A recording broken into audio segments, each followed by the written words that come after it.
Hello everyone, my name is Rebecca and we are in my ASMR studio slash guest room.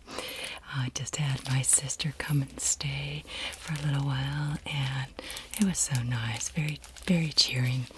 But I want to, while I'm in here and while the bed is up in the room, read you some bedtime stories.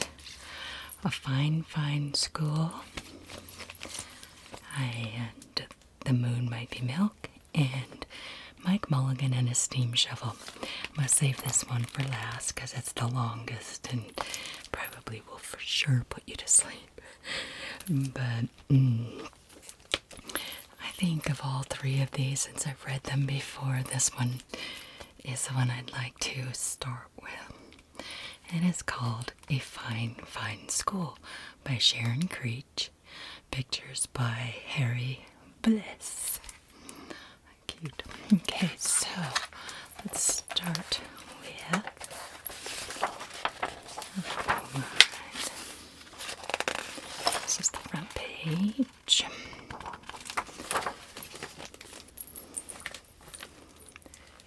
And this is the introduction page. It says Fine Elementary School. These are the dedications here. Everybody looks pretty happy.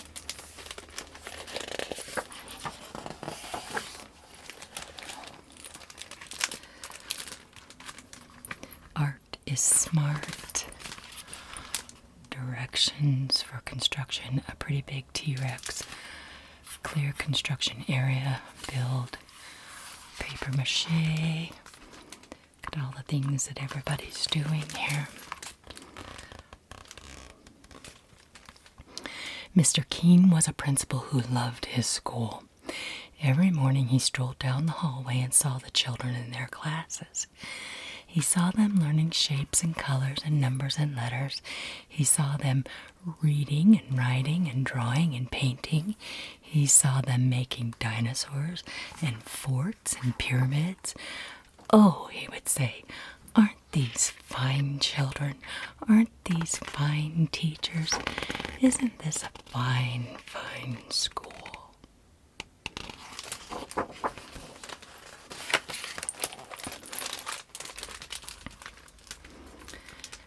Near Mr. Keene's school. See, this is Tilly. Tilly lived with her parents and her brother and her dog, Beans, in a small house next to a big tree. On Mondays and Tuesdays and Wednesdays and Thursdays and Fridays, Tilly went off to school. Look at that. Some kid behind Tilly is putting a spider in her face. Look at all these kids acting up. Not everyone's acting up. Everybody's just busy and doing their own thing.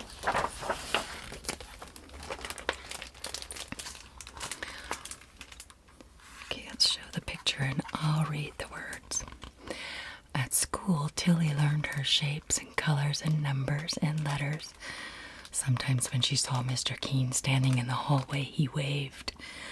Aren't these fine children, he said to himself. Aren't these fine teachers? Isn't this just a fine, fine school?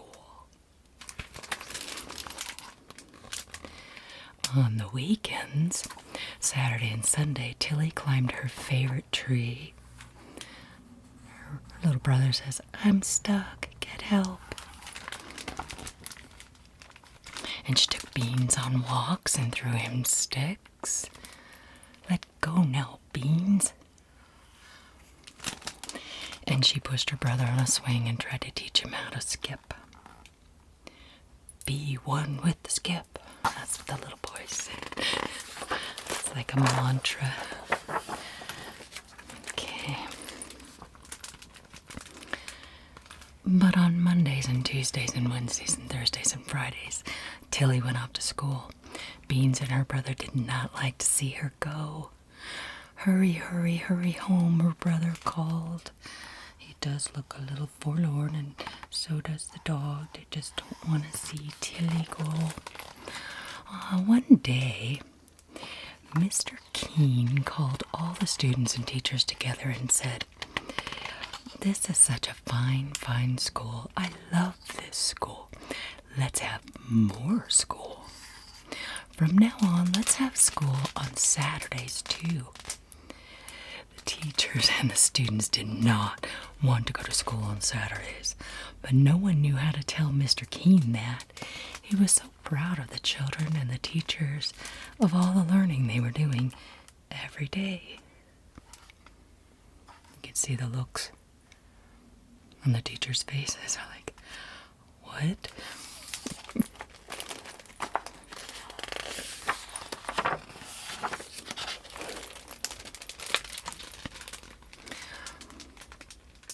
And so that Saturday, Tilly set off for school. "But it's Saturday. What about the swings?" her brother called. He's upside down on the swing. What's the dog doing? The dog is actually doing the fertilizing and seeding of the lawn. That's funny. Okay. The following month, Mr. Keene announced, "This is such a fine, fine school. I love this school. Let's have more school. From now on, let's have school on Sundays too." The teachers and the students did not want to go to school on Sundays, but no one knew how to tell Mr. Keene that. He was so proud of the children and the teachers and of all the learning that they were doing every day. Boy, they look upset. They're eating their lunch and they hear that over the announcement. They're feeling very upset. And so that Sunday, Tilly set off for school. "But it's Sunday. What about the skipping?" her brother called.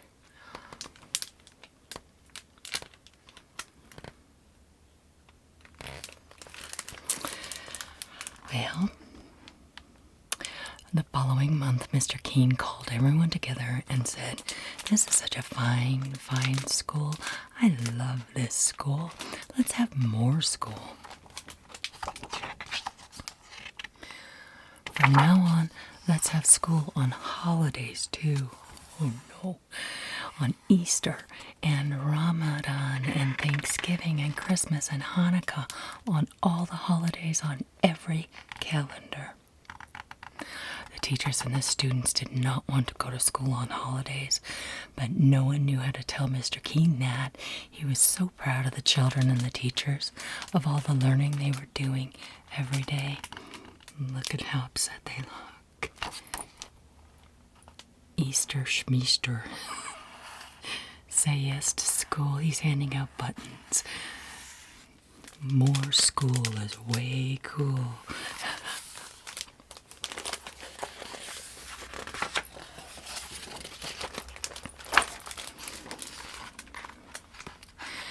And so on Christmas, Tilly set off for school. "But it's Christmas. What about Christmas?" her brother called. She's going to miss all that. Opening presents. The best cartoons in the world start in 5 minutes. So cute. Following month, Mr. Keene called everyone together and said, "This is such a fine, fine school. I love this school. Let's have more school. From now on, let's have school in the summer too, all summer long, every single day." Oh my gosh, look at this schedule. Summer schedule. June is science month. July is big word month. And here's a chart. Time in school, all that time spent in school. And this is all the time you get at home for sleeping, and that's it. Oh, that's horrible.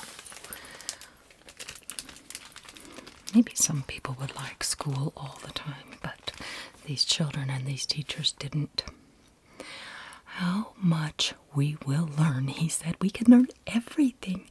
We will learn all about numbers and letters, colors and shapes, the Romans and the Egyptians and the Greeks. We will learn about dinosaurs and castles and everything. We will learn everything. The teachers and the students did not want to go to school on Saturdays and Sundays and holidays and all summer long, every single day. No one knew how to tell Mr. Keene that. He was so proud of the children and the teachers and of all the learning they were doing every day. Look at these faces, you guys. Look at that. They're weeping and wailing and crying, and those are all the same word for the same thing. I mean, a different word for the same thing. Crying, weeping, wailing, sobbing. All those different words to describe tears coming down your face. Here, this girl fainted. She's freaked out. She's fainted. These people are trying to console one another.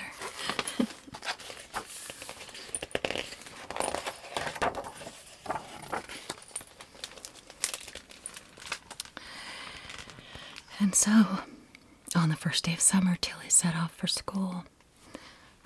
But it's summer. What about summer? Her brother called. Lifeguard dog.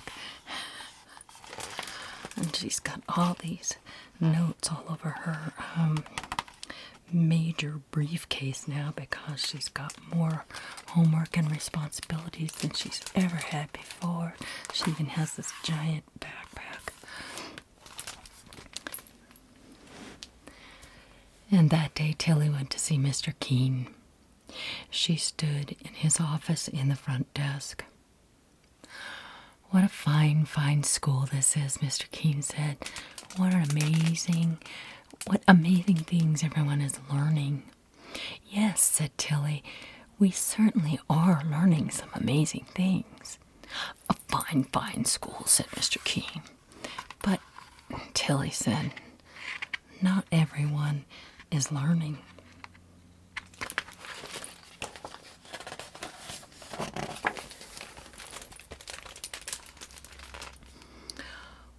What? Mr. Keene said. He looked very worried. Who isn't learning? Tell me, and I will see that they learn. My dog Beans hasn't learned how to sit, Tilly said, and he hasn't learned how to jump over the creek. Oh, Mr. Keene said. And my little brother hasn't learned how to swing or skip. Oh, Mr. Keene said. And she said. But you go to school, Mr. Keene said, to our fine, fine school. True, Tilly said, but I haven't learned how to climb very high in my tree. And I haven't learned how to sit in my tree for a whole hour. Oh, Mr. Keene said. Do you think he's getting the picture, you guys?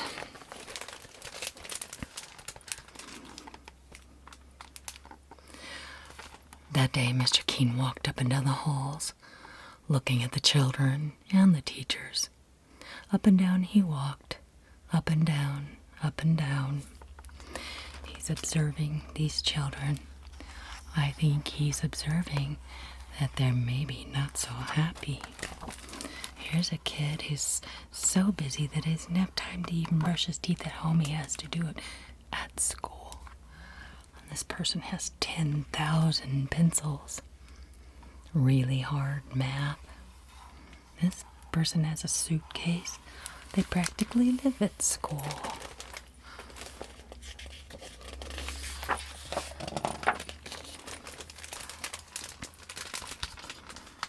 Okay. The next morning, Mr. Keene called everyone together. The children and the teachers were very worried. Mr. Keene said, "This is a fine, fine school with fine, fine children and fine, fine teachers. But not everyone is learning. The children and the teachers were very, very worried. You can imagine what they're thinking. They're probably going, oh no, he wants us to have more school? Mr. Keene said, there are dogs who need to learn how to sit and how to jump creeks. What did he mean? Was he going to make their dogs come to school? The dog is writing, I will not lick my classmates.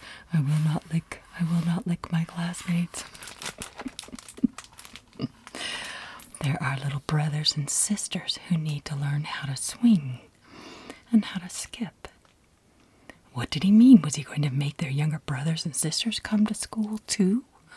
The children and the teachers were very worried.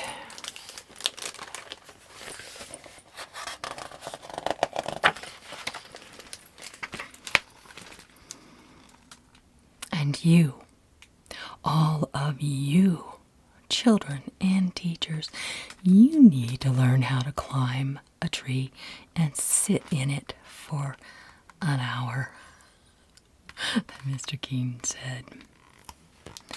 Here's Mr. Keene down there saying 20 minutes to go. They're all in line.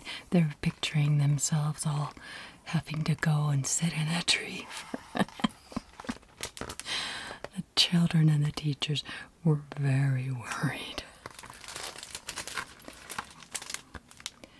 And so, from now on, we will... ...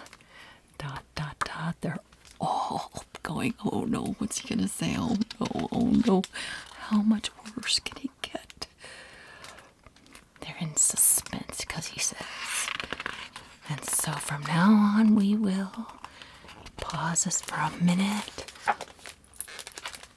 And he says, not have school on Saturdays or Sundays or holidays or in the summer. Look at those happy faces. Look at how they're celebrating free at last. A huge, enormous, roaring cheer soared up to the ceiling and floated out the window so that everyone in the town heard the fine, fine children and the fine, fine teachers shout, fine, fine, fine. They were so happy. Look at this girl giving thanks to God. She's like, oh, so happy. Look at all these happy faces. They're cute. They're so cute. And the teachers. Woohoo. Okay. Last page here. And the fine, fine children and the fine, fine teachers lifted Mr. Keene up, and they carried him down the hallway and out the doors and through the town, up and down, in and out. And everywhere they went, the people said, what a fine, fine school with such fine, fine teachers and fine, fine children and a fine principal. All the way down the town. I think that's a fine, fine book. I like that. All right, let's read The Moon Might Be Milk. Okay.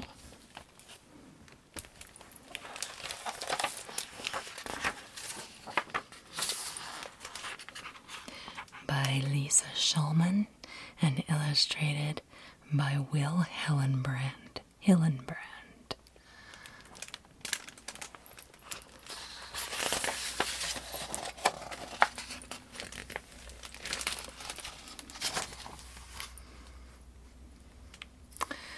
The night was almost gone, and a large round moon sank in the sky. Its bright light poured through the window, waking Rosie.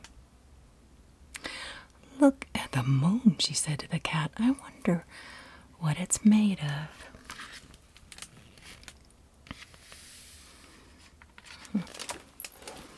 I know, I was just looking at the moon out my window the other day.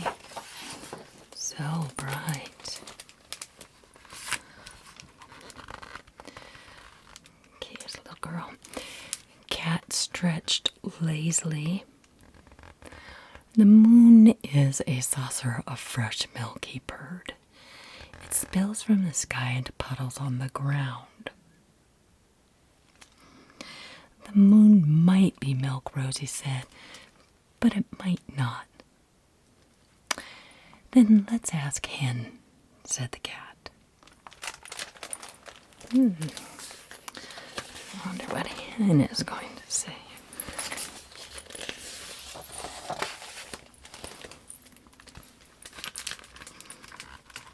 When the sun had risen, Rosie and Cat set off. They walked and they walked until they came to Hen. Hello, Hen, said Rosie. Can you tell us what the moon is made of? Cat thinks it's a saucer of milk. Milk? Cackled Hen. Oh, my dear, no. The moon is an egg. Small, shining chicks hatch from it to become the stars. Well, the moon might be an egg, Rosie said, but it might not. Let's ask Butterfly, said Hen. So the Hen says they should ask Butterfly. So far, they all have different opinions. So Rosie and Hen went on until they came to Butterfly. Hello, Butterfly, said Rosie. Can you tell us what the moon is made of? Cat thinks it's a saucer of milk and Hen says it's an egg.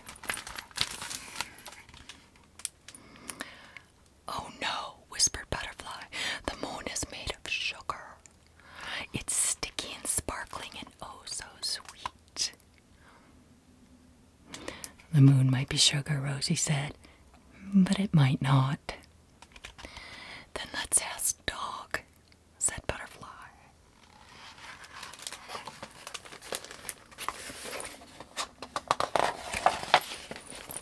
I wonder why the butterfly whispers.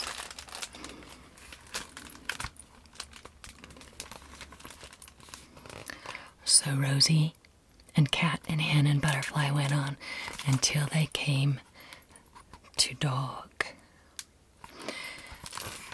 There's the dog. Hello, Dog, said Rosie. Can you tell us what the moon is made of? Cat thinks it's a saucer of milk. Hen says it's an egg. And Butterfly believes it's made of sugar. The moon, said the dog with a wag of his tail, is a round pat of sweet, creamy butter. And he licked his lips with his long pink tongue. The moon might be butter, Rosie said, but it might not. Then let's ask Mouse, said Dog.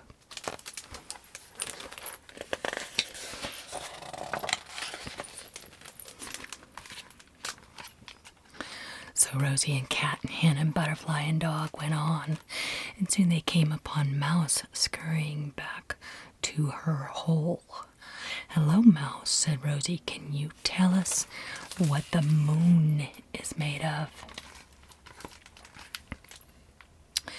Cat thinks it's a saucer of milk. Hen says it's an egg.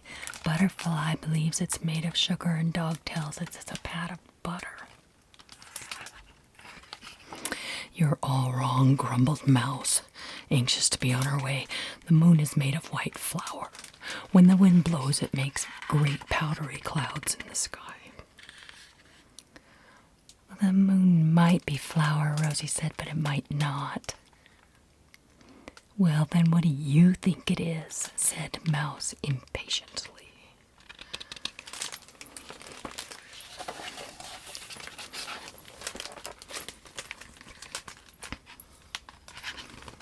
Rosie thought for a moment. I'm not sure, she said at last, but maybe Gran will know. She ran off towards her grandmother's house with Cat and Hen and Butterfly and Dog, and even grumbling mouse behind.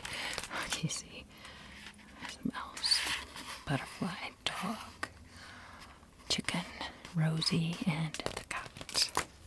All going to Grandma's house. Grandma's house is very colorful. Gran! Rosie pushed open the kitchen door. Your grandmother's not here, but a bit of the moon is, said Dog. He's looking at the butter. See how the moon shines, said Butterfly. Butterfly's looking at the sugar. How white it is, purred the cat. She's looking at the milk. And so smooth, Hen clucked approvingly while she's looking at the eggs. Mouse nibbled a hole in the flour sack. Ah, moon clouds, just like I told you, she said proudly. So they all think that they're right about what the moon is made of. Wonder where Grandma is.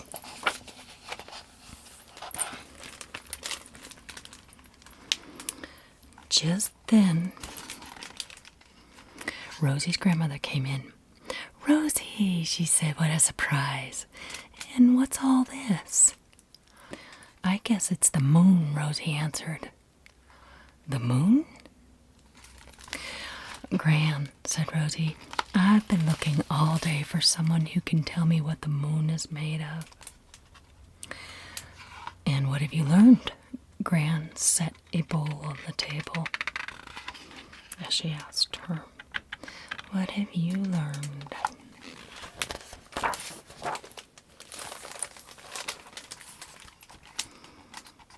Well, Mouse thinks the moon is made of flour.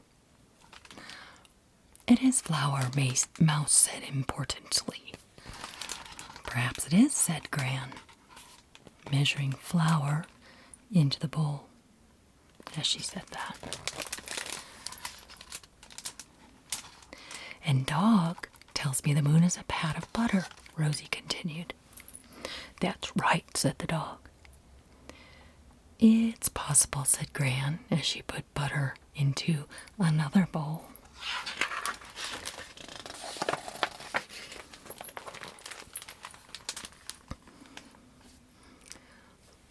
But Butterfly believes the moon is made of sugar, said Rosie. Well, she could be right, Gran said as she mixed sugar with the butter. And Hen says the moon is an egg, and Cat thinks it's milk. It might be an egg, said Gran, cracking an egg into the butter and sugar. But then again, it might be milk. She added milk to the bowl, then stirred in the flour. Everyone's watching her do it. And they're all licking their lips because they like the ingredients. Rosie watched with excitement as Gran dropped rounded spoonfuls of the dough onto a baking sheet, flattened them, and then sprinkled them with sugar.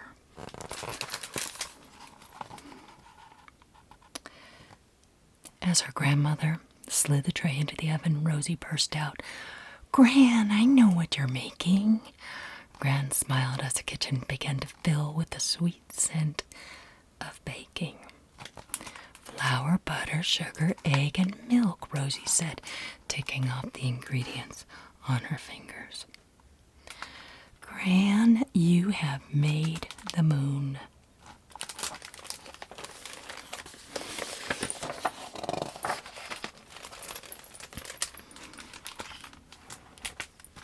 Let's see. The moon, cried the animals. Gran opened the oven door and pulled out a tray of sparkling moon-shaped cookies. Gran passed them around while Rosie poured tea. So the moon is made of milk, purred the cat. And egg, cackled hen. And sugar, whispered Butterfly. And butter, said Dog. Well, I was right too, said Mouse, nibbling at her cookie. The moon is made of flour. Rosie, what do you think? Asked Gran.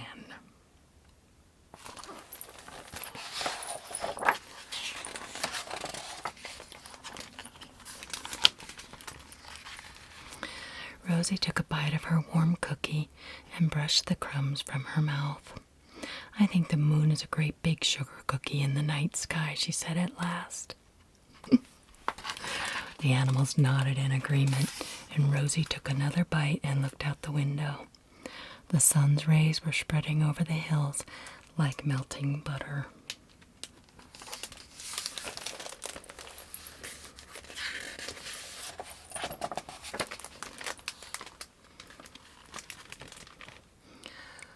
Look at the sun, Rosie said. I wonder what it's made of.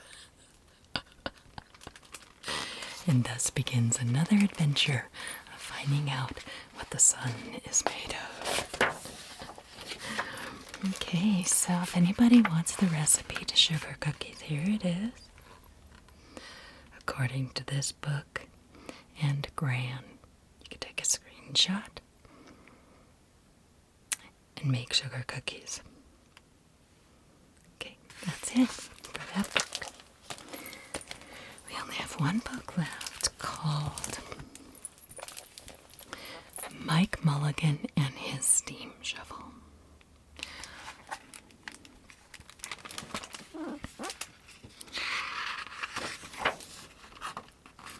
Okay, so this is Story and Pictures by the same person, Virginia Lee Burton.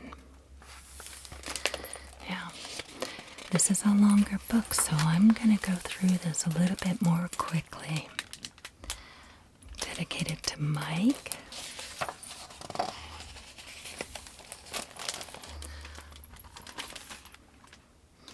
Mike Mulligan had a steam shovel, a beautiful red steam shovel, and her name was Mary Ann.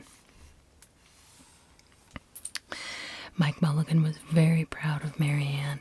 He always said that she could dig as much in a day as 100 men could dig in a week, but he'd never been quite sure if that was true.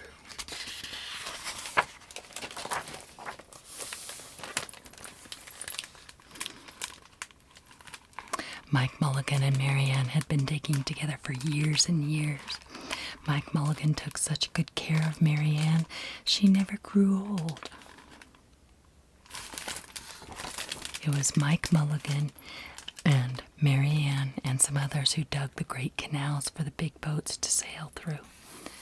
See?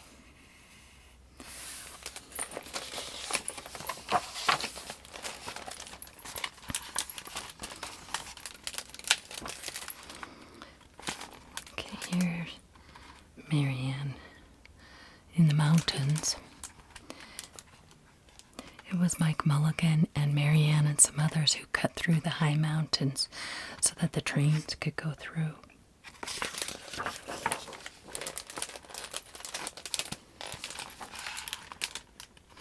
It was Mike Mulligan and Mary Ann and some others who lowered the hills and straightened the curves to make the long highways for the automobiles.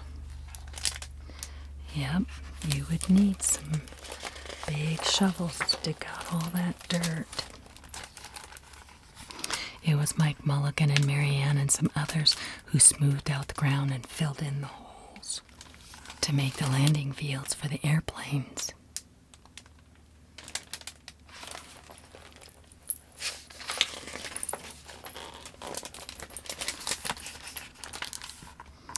And it was Mike Mulligan and Mary Ann and some others who dug the deep holes for the cellars and the tall skyscrapers in the big cities. When people used to stop and watch them, Mike Mulligan and Mary Ann used to dig a little faster and a little better. And the more people stopped, the faster and better they dug. Some days they would keep as many as 37 trucks busy taking away the dirt that they had dug. Wow.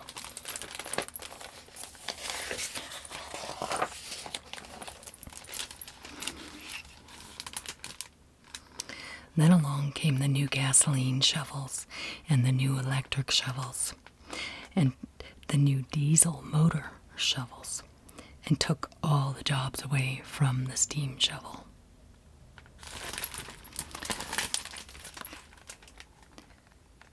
Mike Mulligan and Mary Ann were very sad. Now it would be sad. Somebody took your place. All the other steam shovels were being sold for junk, or left out in the gravel pits to rust and fall apart. Mike loved Mary Ann, and he couldn't do that to her.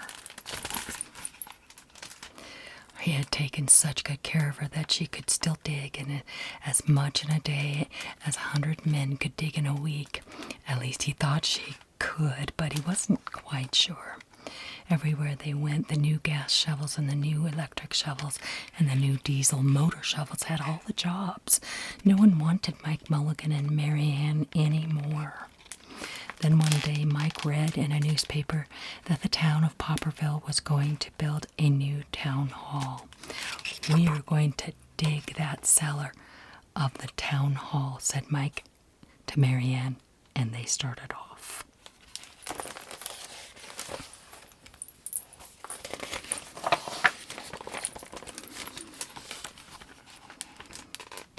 They left the canals and the railroads and the highways and the airports and the big cities where no one wanted them anymore and went out into the country.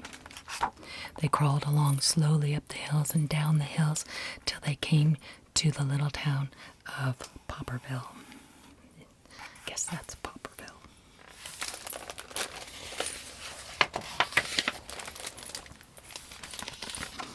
Here's the picture. When they got there,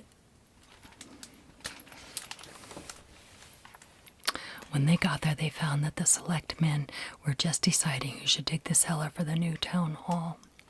Mike Mulligan spoke to Henry B. Swap, one of the selectmen. "I heard," he said, "that you are going to build a new town hall. Mary Ann and I will dig the cellar for you in just one day." "What?" said Henry B. Swap. "Dig a cellar in a day?" "It would take 100 men at least to dig the cellar for our new town hall." "Sure," said Mike, "but Mary Ann can dig as much in a day as 100 men can dig in a week." Though he had never been quite sure that this was true. But then he added, "If we can't do it, you won't have to pay us." Henry B. Swap thought that this would be an easy way to get part of the cellar dug for nothing. So he smiled in rather a mean way and gave the job of digging the cellar to the new town hall to Mike Mulligan and Mary Ann. I'm guessing he doesn't think he'll be able to do it, so he'll get all that work done for free. Okay. They started in early the next morning, just as the sun was coming up. Soon a little boy came along. "Do you think you will finish by sundown?" He said that to Mike Mulligan. "Sure," said Mike, "if you can stay and watch us. We always work faster and better when someone is watching us." So the little boy stayed to watch.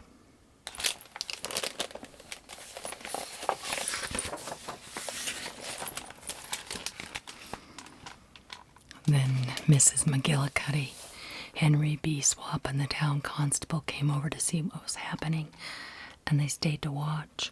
Mike Mulligan and Mary Ann dug a little faster and a little better.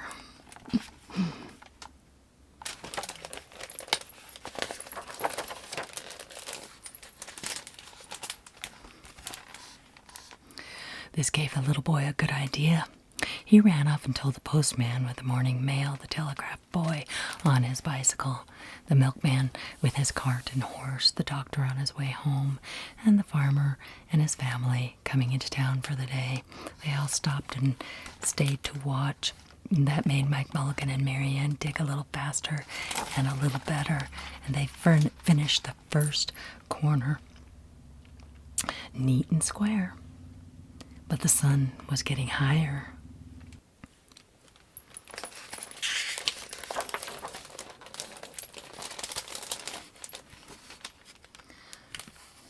Clang, clang, clang, the fire department arrived. They had seen the smoke and thought there was a fire. See? There's smoke. Then the little boy said, "Why don't you stay and watch?" So the fire department of Popperville stayed to watch Mike Mulligan and Mary Ann. When they heard the fire engine, the children in the school across the street couldn't keep their eyes on the lesson. The teacher called out a long recess, and the whole school came out to watch. That made Mike Mulligan and Mary Ann dig still faster and faster. They finished the second corner. It was a corner.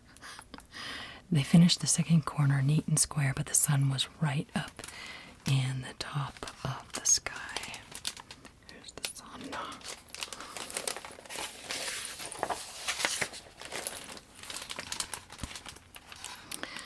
Now the girl who answers the telephone called up the next towns of Bangerville and Bopperville and Kipperville and Copperville and told them what was happening in Popperville. And all the people came to see. If Mike Mulligan and his steam shovel could dig the cellar in just one day, the more people came, the faster Mike Mulligan and Mary Ann dug, and they would have to hurry. They were only halfway through, and the sun was beginning to go down. They finished the third corner neat and square.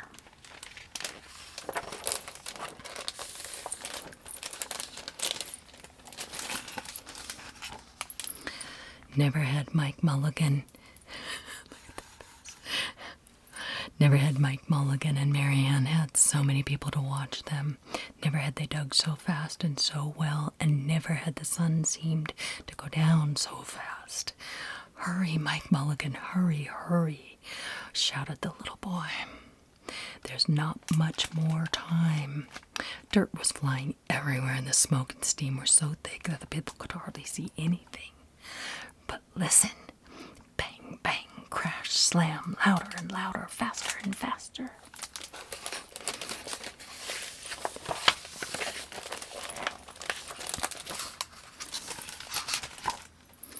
Then suddenly it was quiet.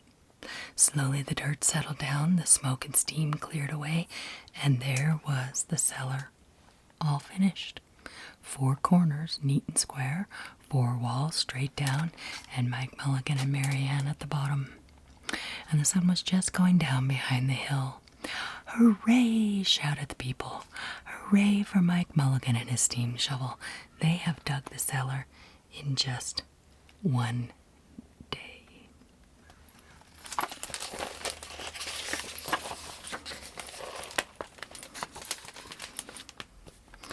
Suddenly the little boy said, "How are they going to get out?" "That's right," said Mrs. McGillicuddy to Henry B. Swap. "How is he going to get a steam shovel out?" Henry B. Swap didn't answer, but he smiled in rather a mean way. Then everybody said, "How are you going to get out? How are they going to get out?" "Hi, Mike Mulligan. How are you going to get your steam shovel out?"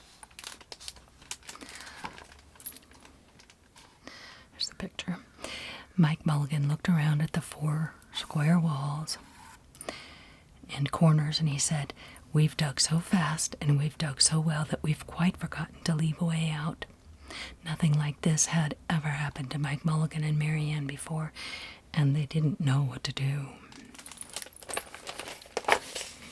That's a problem.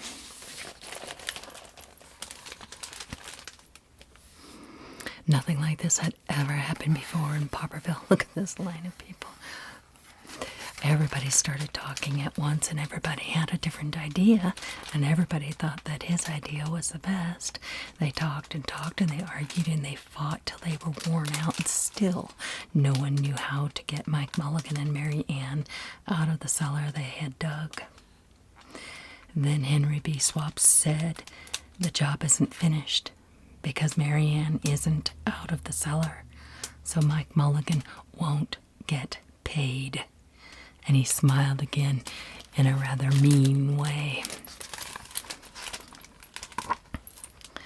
Now the little boy, who had been keeping very quiet, had another good idea.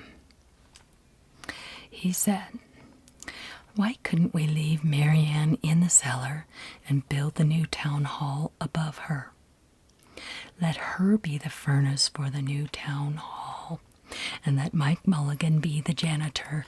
Then you wouldn't have to buy a new furnace, and we could pay Mike Mulligan for digging the cellar in just one day."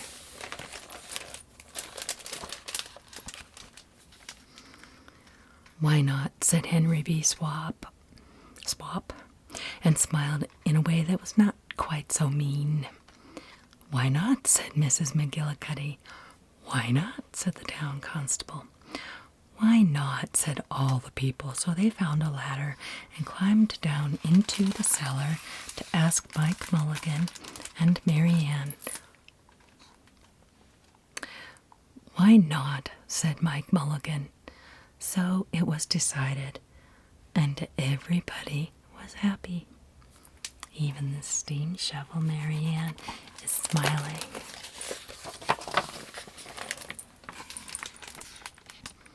They built the new town hall right over Mike Mulligan and Mary Ann, and it was finished before winter. Every day the little boy goes over to see Mike Mulligan and Mary Ann, and Mrs. McGillicuddy takes him nice hot apple pies. As for Henry B. Swap, he spends most of his time in the cellar of the new town hall, listening to the stories that Mike Mulligan has to tell and smiling in a way that isn't mean at all. I guess they made friends. Now, when you go to Popperville, be sure to go down into the cellar of the new town hall. There they'll be, Mike Mulligan and Mary Ann, Mike in his rocking chair smoking his pipe, and Mary Ann beside him, warming up the meetings in the new town hall. And that's the end. There's a picture on the back. So that's it, y'all. Hope you're sleeping and everything is well with you. These are the 3 books. I surely hope that you enjoyed that.